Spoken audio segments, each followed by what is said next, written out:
All right, folks, we're going to do something slightly different tonight, and that is we're going to watch this YouTube.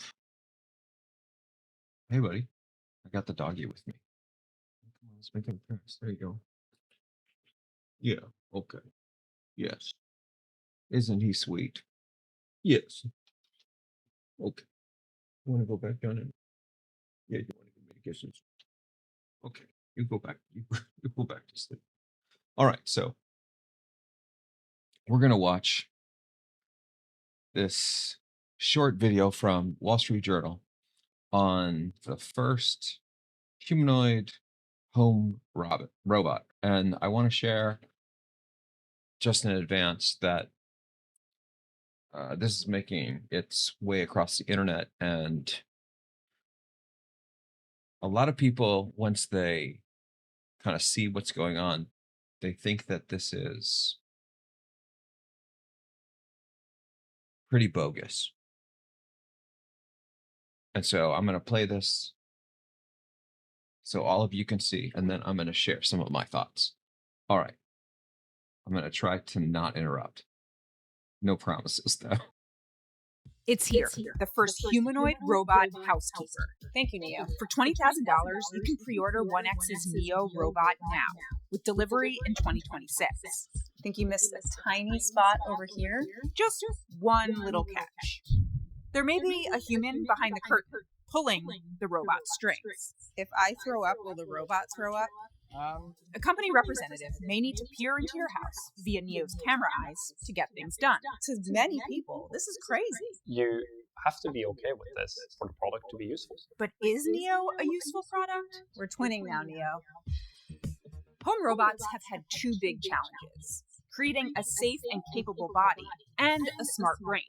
1X is taking on both of those, which is why Neo looks so different from a more industrial factory robot. Neo, it's 70 degrees here in California. Why are you wearing a sweater?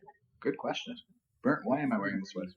It's a combination of safety and just also generally aesthetics. You can think of it kind of like a skin, except if it was an actual skin, that would probably be pretty creepy.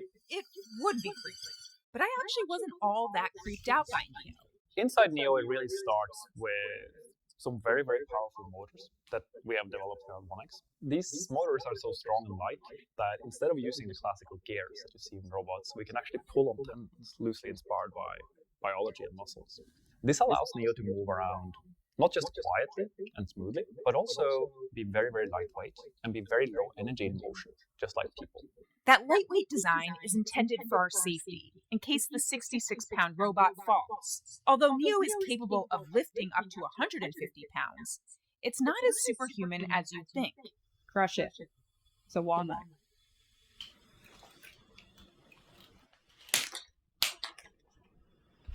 There's this concept that we think that robots are like superhuman in like pressure and like strength. And some robots are because they're heavily geared, but that means you're not sensitive, right? And delicate. Neo doesn't work like this at all. It works more like us. So the finger strength of Neo is about the same as human. That body lets Neo try to do a lot of things humans do. Emphasis on try. Can I get a water? If only the real world didn't have doors. All in, it took Neo a little over a minute to fetch a water from the fridge 10 feet away. Thank you, Neo. Next challenge: load 3 items in the dishwasher. You got this, Neo. You got it.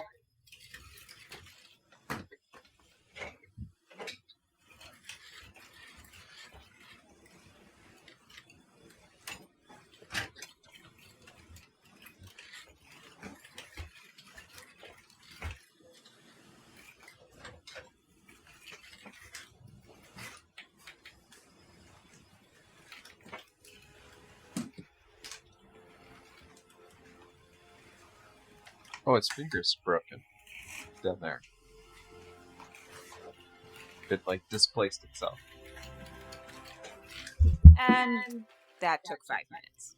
The Neo I saw isn't the one shipping in 2026. The new model will be safer and have better hand dexterity. The one I saw still needed to take breaks to charge and cool down. The challenge isn't just Neo's body, it's also its brain. The body has to perform tasks safely, but the brain needs to know how to do them on its own without human help. But right now, everything I saw Neo do was guided by a skilled pilot. Teleoperation is essentially when there is a human in the loop. And who is the voice I'm hearing right now of Neo? I am a remote operator in a different room in the building. And what's your name? Turing. What's your real name? My real name is Turing. Like that's your name on your birth certificate? Yes, it is. Believe it or not. Alan Turing was, of course, the famous computer science and artificial intelligence pioneer. But this Turing, with a VR headset and controllers, was the one actually operating Neo. That is, until he handed me the controllers. I actually might throw up. I think my hand is... I have no idea where I'm facing. This is me doing the Macarena. Speaking of which, I've used some of these VR things before, and I have to say, within 30 seconds to a couple minutes, I feel completely nauseous, and I'm sweating, and yeah, so I think for people that have like high sensitivity to motion sickness, the VR stuff that we have, maybe even some AR stuff, so virtual reality versus augmented reality, I think it needs to go a little bit further before the general public can use things like this without having some overwhelming sense of nausea, which is unfortunate because, for those of us that are super techies like myself, I would love to be playing around with these things more, but kind of I'm too much of a wimp for them today. And Neo had to go to urgent care. See you, Neo. Why does Neo need to be operated like this in the first place? Because its brain, aka an AI neural network, needs to learn from more real-world experience. The videos of the robot doing things via teleoperation become the training data to make the AI model smarter. That's why 1X is putting Neo in the homes of early adopters. I think it's quite important for me to say that in 2026, if you buy this product, it is because you're okay with that sort of contract. If we don't have your data, we can't use the product. I'm a big fan of what I call like Big Brother, Big Sister principle, right? Big Sister helps you. Big Brother is just there to kind of monitor you. And we are very much the Big Sister. Depending on how much you want to trade, we can be more useful. And you decide where on that scale you want to. Do you right now know what things Neo in 2026 will do autonomously versus what it will do teleoperated? So when you get your Neo in 2026, it will do most of the things you do autonomously. The quality of that work will vary and will improve drastically quite fast as we get data. To be clear, on my visit, I didn't see Neo do anything autonomously. The company did share this video of Neo autonomously opening the door. There's this new trending concept now called AI slop, right? You know. It's a very powerful concept. It's called robotics slop. It's the most useful kind of slop. Because if you put all of my glasses from my dishwasher in my cabinet, I'm pretty happy. It is going to be not perfect, but back to like just incredibly loose. Neo might not fold my shirt perfectly, but if an arm is like kind of hanging out of the shirt, like it's okay. It's robotic slop. To me, at least, like that's okay. Honestly, it isn't bad. Thank you. But the reality is, at least at first, much of Neo's work will be done by someone else. There will be an app where you can schedule teleoperation, specifying exactly what and when you want Neo to do things in your house. So we want to, of course, make sure that we respect privacy as much as possible, and that it's always on your terms. You are always in control. Some examples of this is the teleoperator does not see you, right? We can blur people. Teleoperator also cannot go into specific parts of your home where you set no-go zones. So that's enforced on software level. So even if the teleoperator tried it, can't get to go to those zones. And also the teleoperator can never connect to the robot unless you approve it. Other companies, like Figure and Tesla, are also racing to build humanoid robots and develop their own AI models to make them fully autonomous. As someone who's always dreamed of the home robot straight out of the Jetsons, Let's go home, Rose. Yes, ma'am. the dream finally feels within reach. But I also couldn't shake flashes of Ex Machina. Do you have a name? Ava. Neo turns on the stove and throws some paper on and walks away. Can Neo do that? Will Neo do that? Neo will not do that. Physically, can the robot do that? Yes. Physically, can a lot of products in your home do something dangerous if they decided to? Yes. We will ensure that that is not something that Neo is allowed to do. There are multiple layers of safety systems here that ensures that Neo cannot do something like this. Neo decides to take a very heavy piece of wood, like the top of a table, and drop it on me when I'm sleeping. Neo will not be able to, or allowed to, it's physically capable, but it will not be allowed to pick up something that is that heavy. So it's like things that Neo cannot do. It's like pick up something that is very hot, pick up something that's very heavy, pick up something that's very sharp. Nice job, Neo. High five. Nice. Oh, I'm over here. Spending the day with Neo was a bit like spending the day with a toddler learning how to do things in the world. Come on, you got more than I'm gonna break the robot. The next few years isn't about owning a super useful robot. It's about raising one, letting it learn from your home, routines, and chores, all at the expense of the privacy of your inner sanctum. Even if you think this is all crazy, what Neo really signals is the beginning of physical AI in our lives and homes. A future where we may work alongside a new kind of machine. What I really hope we can achieve is in 5 years, everyone has a very high quality of life. Everyone has a feeling of independence, regardless of their age or any kind of disability. And I do hope we can give people more of their agency back and people can focus on what they actually want to do. No, like this. Okay. So that's our video. And now what I'd like to do is share a little bit of my take on how I kind of think about this. So I think there's a bunch of stuff to unpack here, but let me start with maybe there's like the elephant in the room as far as when I first heard about this a couple hours ago. I think, like many people, in my head, it was, oh, this is the first robot, but it's mostly controlled by our human guys, and so it's not like an AI thing at all, or not much. And at first glance, I think some people might be pretty put off by this. It almost reminds me of the Amazon AI shop that they had, which was, hold on, I'm just going to move this camera thing around a little bit. I'm playing with a whole bunch of various cameras, and I'll continue to fiddle as I try to find like the right one. Okay, so initially when I first heard about it, I kept thinking that,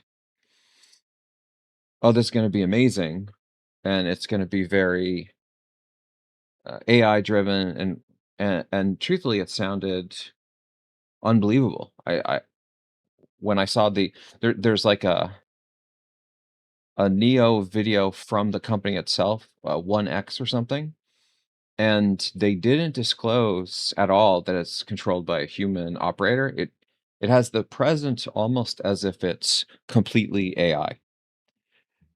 And then you watch this Wall Street Journal video, and it's very much clear that it's AI operator, or sorry, teleoperator is what they're calling it or something, right? Our guy here at Turing. And I think immediately people start to shift from, oh, it goes from being, it's impossible, we don't have the AI technology to do this today, to becoming, wait, okay, so we can do this, but it's a human operator. And what are the ramifications of all of that? And do you want someone seeing into your house? And then on top of that, it's like, oh, this stuff takes forever. That to get a glass of water from the refrigerator, it takes a minute. To load 3 items in the dishwasher, it takes 5 minutes. What's the practical value of this? And I can understand all of those arguments from a knee-jerk perspective. And I think also for people that aren't necessarily extremely busy and are also very resource constrained in terms of capital, money, right? But when we start to take a deeper look into some of these things, I think that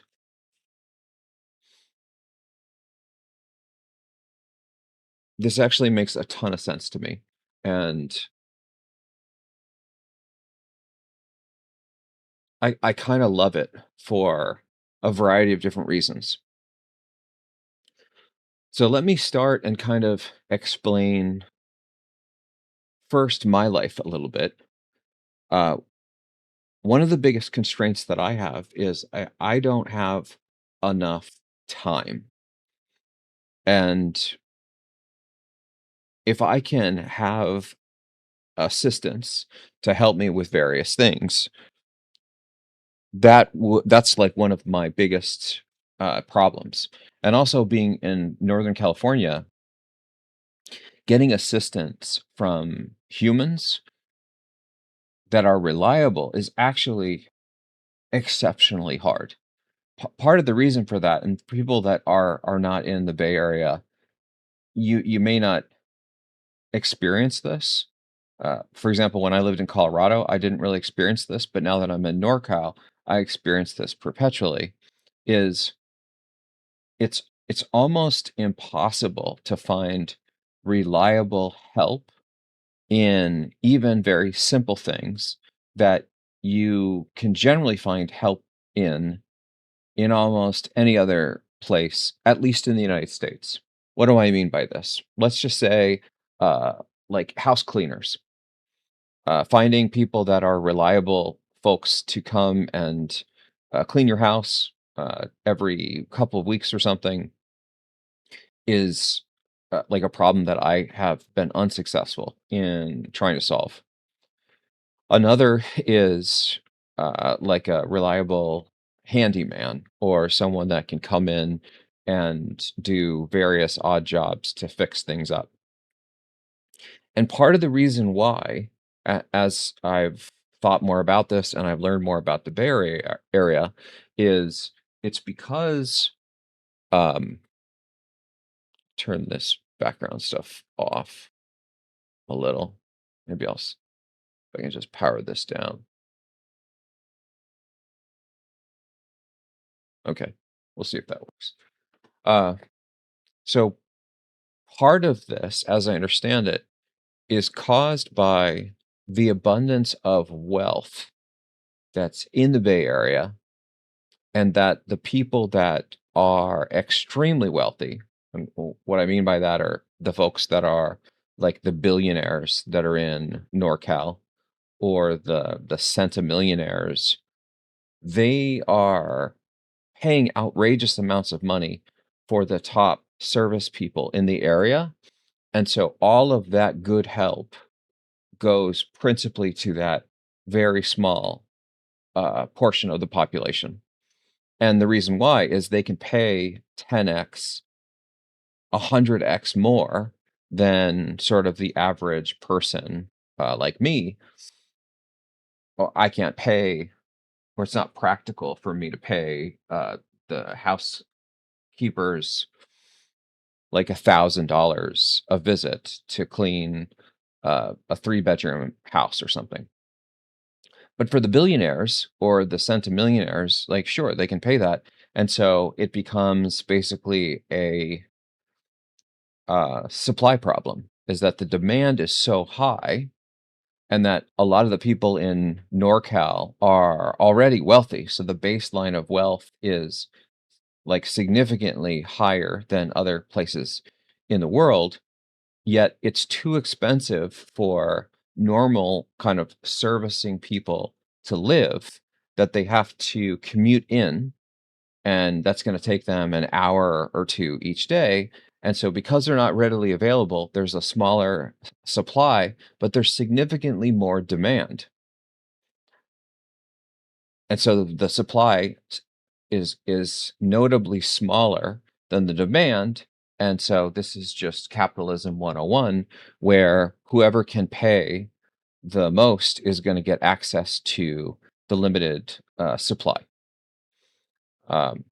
because the demand is so great.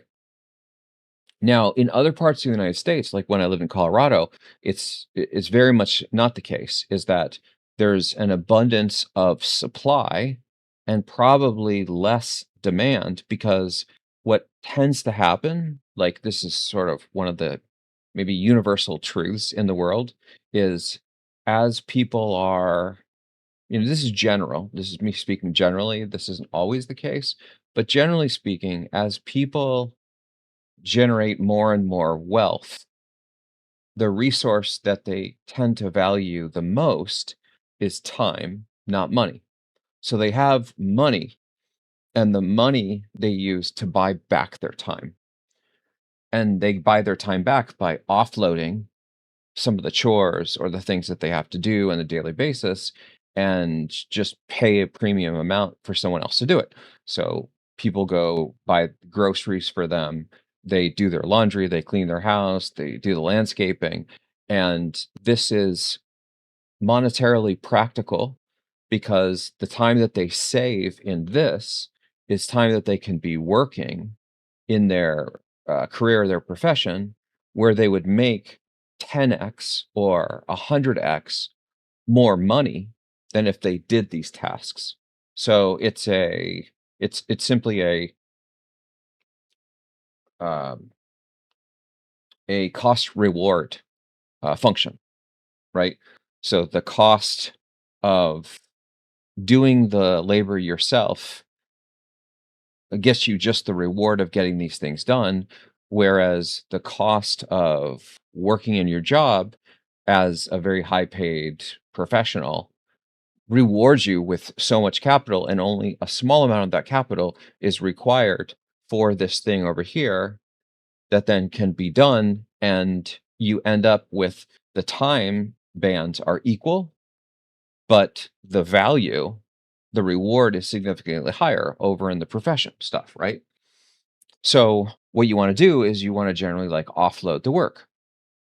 But because of this influx, essentially, of all of the demand for the offloading of this and limited supply, is that then you get this really unique problem, which is everyone sort of wants the same thing because most people are doing the math in their head saying, this makes sense. Let's have people do these tasks for us, and then we can work. And then we're basically like min-maxing life. Now, one of the first things that I thought of when I look at our robot guy is that it doesn't necessarily matter how long it takes the robot, as long as it's, I don't know, sufficiently reasonable, whatever that means. But so loading the dishwasher in 5 minutes for 3 items, obviously that's very slow. But if you're working all day and all you care about is getting a small number of things sorted in your house, and they're done by the time you get done working, it doesn't really matter if it takes 1 minute or 5 minutes from a practical perspective. Now, if you need things to be done in an expedited fashion, I think, yeah, sure, maybe this is not the thing for you. But generally speaking, I think if you think about this sort of pragmatically, at least for my case, is I don't really care how fast it gets done. I just care that it does get done. So another example is uh, as an executive and as a lecturer at the university, and doing things where I'm constantly pulled away from my house. One of the things that I generally would like to get done is my dog, this little critter, that he gets fed. So, for example, sometimes I have to go on these trips where I'm gone for a couple days, and I can pay for like a dog walker or a dog sitter or something, and that's great if I can find this person. But again, the limited supply, very high demand, and so there's no guarantee I'm going to be able to find this. But I have this robot guy in my house, and it's set up to feed the dog every day. If it takes 5 minutes to feed the dog versus 1 minute to feed the dog, it doesn't really matter to me as long as the dog is going to get fed, because then I can go on these trips and know that this little critter is being taken care of, right? So this is, I think, a really important, at least for me, observation in terms of the practical value of these things for the right market segment. Now, I realize for potentially young people who maybe haven't accumulated much wealth, or you're in these places where you're more monetarily strapped, this may not be the right thing for you. But I also suspect that for a lot of people that are in a similar space that I'm in, which is a large majority of what I would consider the folks that are on the coastal cities in the United States, either the East Coast or the West Coast, where there tends to be an enormous amount of wealth accumulation, that generally speaking, these folks are constrained again, not by money, but by time. And so something like this that they can have in their house that they kind of trust is a huge win, because you don't have necessarily the risk of theft, and whether the person will show up, and you don't have to deal with the massive volume of the demand for these things and the very limited supply. Is that the supply potentially is enormous now because everyone can have one of these robots. Okay, so this is maybe the first observation that I would have, is she was kind of scoffing at the fact that it's slow to do these tasks. I'm with the founder guy in that I believe, at least from my perspective, what matters is not that it gets it done in record time, but rather that it gets it done. As long as it gets it done in some time frame that I think is reasonable, which uh, again, feeding the dog, if it takes it 15 minutes to feed the dog, but it allows me to go to Boston and hang out with some of my friends at MIT, or go visit Morris at Brown, or spend time with IBM in New York City for several days, then it's a huge win, right? So that's maybe the first piece. The second is the teleoperator. I think that at first glance, the teleoperator, it feels like maybe we're being hoodwinked, right? It's being presented as this first human robot, and you're thinking, we don't have the AI tech to actually do this. This has got to be not real, right? And then in some sense, you find out that, oh yeah, it's sort of not real, at least from an AI doing it. There's a human that's watching it. Now, I realize that for some people, the privacy violation of having someone be able to look into their house and see stuff may be a deal breaker. I get it, right? And so, absolutely, if that's something that you don't want, you shouldn't use something like this, at least not today. But as a technologist, one of the things that I'm deeply aware of is, for many of the AI systems that we have today, the reason why they work is we have frame of reference or reference examples of things that the AI systems can learn from. So, like what the founder was saying in this video, one of the things that I anticipate will emerge from this is that as the teleoperators are moving the the robot guys around to do whatever it is they need to do, all of that information, those actions, the movements, these are all sort of being recorded so that the AIs can then be trained on it. So subsequent operations in the future of the same task or similar tasks can now be used as data set training examples for the AI. What does that mean? It eventually means that very shortly, as I think he was saying, the AIs will level up because of the collection of the data. So it's sort of like an early adopter thing, is that once the early adopters, and by the way, I'm probably going to be an early adopter, they expose this to the world, that it starts collecting the data and then it has reference examples, and now the AI can be trained, and suddenly we move away from these the need for these teleoperators, at least in theory. But there's another piece to this that I think is actually really important to consider, especially in the landscape that we have today. And one of that is the globalization of the uh, the economy and the globalization of capitalism and distribution of wealth and jobs across the entire globe.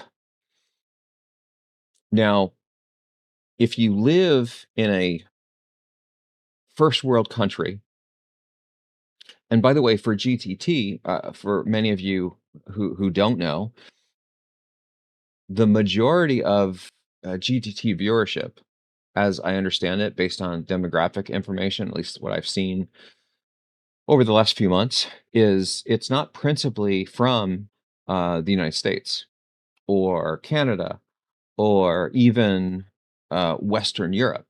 It's actually the majority of viewership is from developing nations in places like India and Bangladesh and other countries that people might not consider as like first world, but they are emerging countries in terms of growth of technological adoption and education, infrastructure, all of this stuff. But one of the things that makes it challenging for people that live in those countries is that without having the infrastructure of things like super fast internet or whatever, and especially not having access to service jobs that you would have access to if you lived in the United States or you lived in countries in Western Europe that are exceptionally wealthy, it's hard to pull yourself out of uh, the sort of poverty that exists across the majority of those developing nations. So consider for a moment that as these robots get deployed, let's assume that maybe the AI takes a little while to get developed, and so we need these teleoperators. What this could do is create an enormous number of jobs in developing countries that didn't exist before, that are essentially service jobs for first world countries. And what that will do is essentially bring capital and wealth, albeit like maybe it's not necessarily the principal architect jobs, but there are still jobs, and they're service jobs that allow people to potentially get paid for servicing first world countries where they would principally historically be unavailable to provide those service jobs for those first world countries. And that could help level them up so they can grow their country out of sort of like the current state of less than ideal circumstances that they're in today.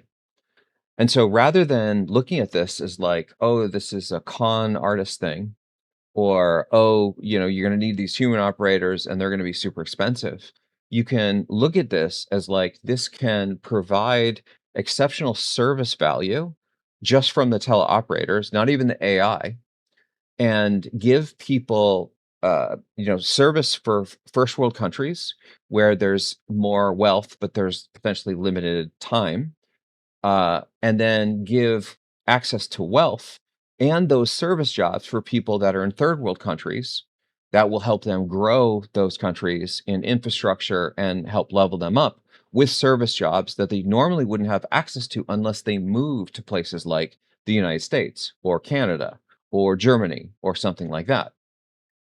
And I think that that is actually fantastic. Now, I want to be clear, it's not perfect, right? I can already see comments or people kind of rolling their eyes with like, well, yeah, but this is sort of like these are these are sort of like peasant level jobs for these third world countries, and it's unfair. But look, I, I've been to many of these countries, and I've spoken with many of the residents in these countries, and what they shared with me almost universally is they just want to have a job. They just want to be able to work anything, any job, and any work. And so rather than projecting, because it's very easy, I think, as someone from a first world country to decide that this job as the teleoperator is pedestrian, and so nobody wants to do that job. But that's likely more just your take because you live in a country that's abundantly wealthy. And so there are different discriminators for higher class jobs, blue collar work, white collar work. And so if you're especially in the upper echelon of the white collar, you may think that the blue collar work is something that you'd never do. So then other people wouldn't want to do it. But it's very easy to kind of lose the plot here is that you are accidentally projecting your views, your ideals across the globe. Whereas I can pretty much tell you that if you approached a whole bunch of Bengalis and said, look, we're going to give you a job and it's going to pay you $10 an hour versus the current job that they work, which pays maybe $5 a day, they're going to be jumping up and down signing up for this. And on top of that, it's safe, right? I mean, aside from potentially the nausea, this isn't putting these people at risk for them. That's my hope anyway. I mean, obviously, things can go sideways with how people treat these robots. I don't really want to get into all that, but there are likely going to be some bad actors that are going to expose the robots to things that teleoperators would probably not want to see. It's sort of like bad actors that post videos and things that shouldn't be posted or make comments that shouldn't be commented on things like Facebook or YouTube or Instagram or X, right? So those I think those things are probably going to happen, but I think they're going to happen less. This is my speculation. And the reason for that is oftentimes what I think, this is, I don't have data, this is just the intuition I have, is that the people that generally post things that are super malicious and super deviant are not people that, well, this is going to sound super arrogant if I say it, is they're sort of like, this is kind of like a juvenile behavior, is that while I think that it does happen in spaces where people are exceptionally wealthy, it tends to happen less, I think, because people that have exceptional wealth, and this isn't universal, this is just a general concept, is that they have too much to lose, right? Just think about it like the whole risk versus reward is if someone has an incredible amount of wealth, why would they shoplift at the grocery store? There's too much to lose there. And so they just pay for all their stuff. But if you don't have an abundance of wealth and you can't feed your family, yes, shoplifting becomes a very natural, feasible thing to do and consider because the reward outweighs potentially the risk. And so, similarly, I think that the likelihood of people doing highly malicious or deviant things with folks that are going to pay $500 a month for this robot or $20,000 to buy one, I think, is going to be reduced versus what you would see from more kind of lowbrow behavior on posts that you might see on Facebook, Insta, YouTube that are really not great, things that really just don't belong there. So anyway, I could continue on all of this, but I want to say that my view is different in the sense that even though this isn't fully controlled by AI, and I actually quite like that they're honest about that, because when I first saw it, in my head, I was thinking, we don't have the AI to do this. We have advanced AI, but we don't have AI that at the robotics level, at least not to my knowledge, where physical interaction with humans and human related things is done with such sophistication and safety that it can be completely automated. And so initially when I watched this, I thought this is make believe. But then when they explained that, well, there's the teleoperator involved, I then switched and thought, okay, yeah, you could do that. And then immediately my knee jerk was, oh, well, this is kind of cheating. And so it's not autonomous. And I don't even know if that qualifies like as a robot, but I mean, I guess it does in that it's not a human. It's just slightly different than I think many of us might have imagined the first robots. But then when I thought one more degree of separation, like I love this degree of separation stuff, I started to meander down the fact that I think this makes a ton of sense, because not only would it help the global economy, especially if these things start to take off, because if the teleoperators stay as a necessary point of operation, it's likely going to employ a lot of people from developing countries and bring capital into their country that they otherwise would not have access to, which I think is great, because it's essentially increasing the distribution of wealth globally. Again, are these white collar jobs? Are these like high paying wealth accumulating jobs? No. But are they better than no job? Yes, I think they are. And they also have benefits of potentially being safe, right? That there are potentially some jobs that are available in some of these developing countries, but they're very dangerous, right? It's like construction, where they don't have safety regulations and people are like getting very hurt or not surviving because of the lack of protocols. And so they're paying jobs, but they're high risk. Risk to your personal health, whereas this feels like it potentially has less than that, and so that's potentially good. On top of that, the angle of using the human behaviors to perform these tasks, so then the robots learn through their AI to do them autonomously, I think is kind of how I would do it. It makes sense, and in fact, a lot of the AI that we have at Merly, that's how it's done, is that our AIs are learning from humans. It's just a ton of very high quality open source code that we've trained on. And so similarly, you have very high quality trained operators that are performing these things gracefully.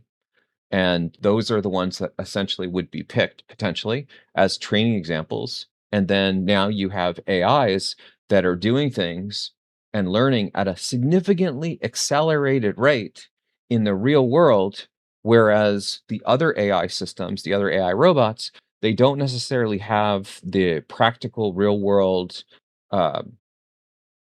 examples. And because they're not in the real world where they could like hurt someone, you have like a chicken and an egg problem, is you kind of need the experience in the real world to level up the AI, but the AI is too unreliable today to put it in the real world. So you're stuck.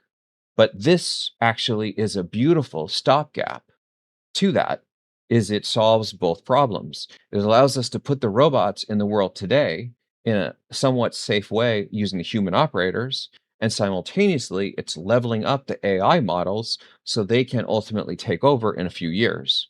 So, my take, this is a pretty big W. I like it. And I've ordered one. So it can feed my dog and stuff. Share what you think about this. I'd love to hear all of your thoughts, the good, the bad, and otherwise.